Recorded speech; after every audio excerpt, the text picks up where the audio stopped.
The train station was crowded, noisy, alive with the energy of people coming and going. But for her, all the sounds blurred into silence.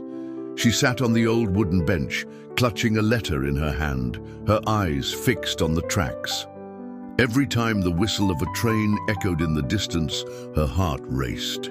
Every time the doors slid open and strangers stepped onto the platform, she searched their faces, but the man she was waiting for never came.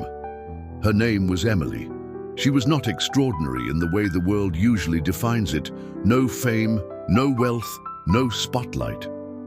She was a school teacher in a small American town, known for her gentle voice and her unwavering patience with children. But what made Emily extraordinary was the depth of her heart. She loved deeply, fully, with a kind of faith that many people stop believing in as life hardens them. And the man she waited for was James. James had been her childhood friend. They grew up in the same neighborhood, rode bicycles down the same cracked sidewalks, and spent summers catching fireflies in glass jars under the star-filled skies of Ohio. As they grew older, friendship blossomed into something more, something unspoken but undeniable. It was in the way James would find her in a crowded room without needing to look. It was in the way Emily's laughter softened when he was near. Life, however, has a way of testing love. When James enlisted in the army, Emily's heart broke quietly. She supported him with all the courage she could muster, smiling bravely as she waved goodbye at the station the day he left. He promised her he would write, and he did. Letters traveled across oceans and deserts, carrying with them his hopes, his fears, and his dreams for the future. In every letter there was always one line that gave Emily strength. "When I come back, I'll be there at the station. Wait for me." So she waited. Days turned into months, months into years. Each morning she went to school, teaching children how to read and write, hiding her own longing between the pages of their storybooks. Each evening she walked home past the station, sometimes stopping just to sit on that wooden bench, imagining the moment when James would step off the train. People around her moved on. Friends married, neighbors grew older, the town itself seemed to change. But Emily's faith remained. She was certain that love, if it was true, was worth waiting for. And then one autumn evening, the letter came. She held the envelope carefully, noticing the rushed handwriting on the outside. Her hands trembled as she tore it open. It wasn't from James. It was from his friend. The words blurred as tears filled her eyes. James had been killed in action. For a long time, Emily didn't move from her chair. The world around her seemed to vanish. She could still hear his voice, still remember his smile, still believe that maybe, just maybe, this was all a mistake. But reality has a way of breaking into even the strongest illusions. James was gone, and yet the letter ended with one final line. He spoke of you often. He wanted you to know that you were the reason he kept going. The town expected Emily to break down, to collapse under the weight of her grief. But she didn't.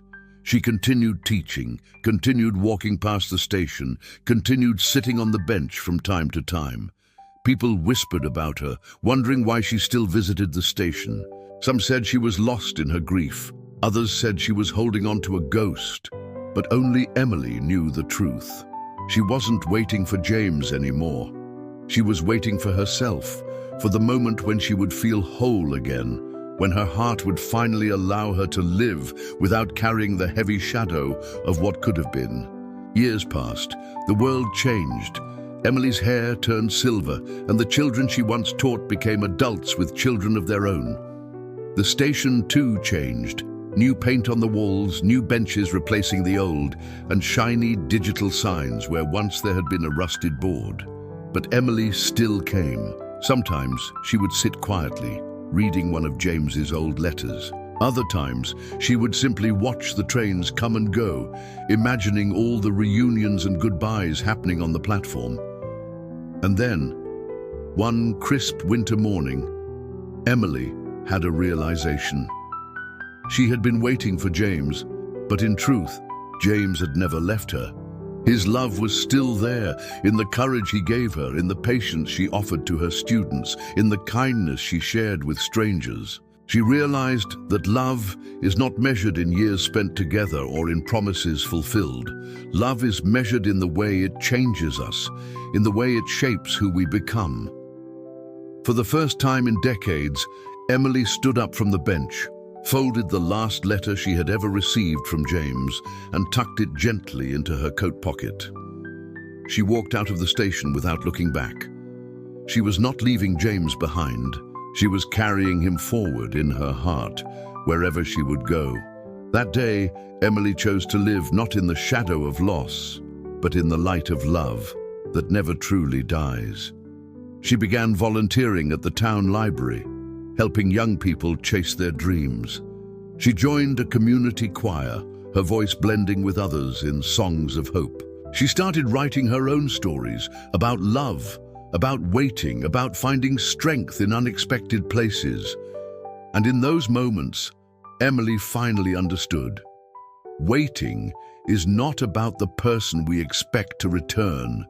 Waiting is about discovering who we are while time moves forward. She had waited for James, but what she found was herself. So, dear listener, what does this story mean for us? Maybe you too are waiting for something. Waiting for a dream to come true, for someone to return, for a new chapter to begin. Waiting can feel endless, heavy, even unbearable. But remember this, waiting is not wasted. It is the silent teacher that shapes your soul, teaching patience, resilience, and faith. Emily's story tells us that sometimes the person we are waiting for will never come back. Sometimes life does not return what it once took. But that doesn't mean love or hope is gone. It means we carry it differently, inside us, guiding us, shaping us. She waited at the station, but he never came back. Yet in that waiting, she discovered the strength to live, to give, and to love again. And maybe that is the lesson we all need to hear. Life is not about the moment when the train finally arrives. Life is about who we become while we are waiting on the platform.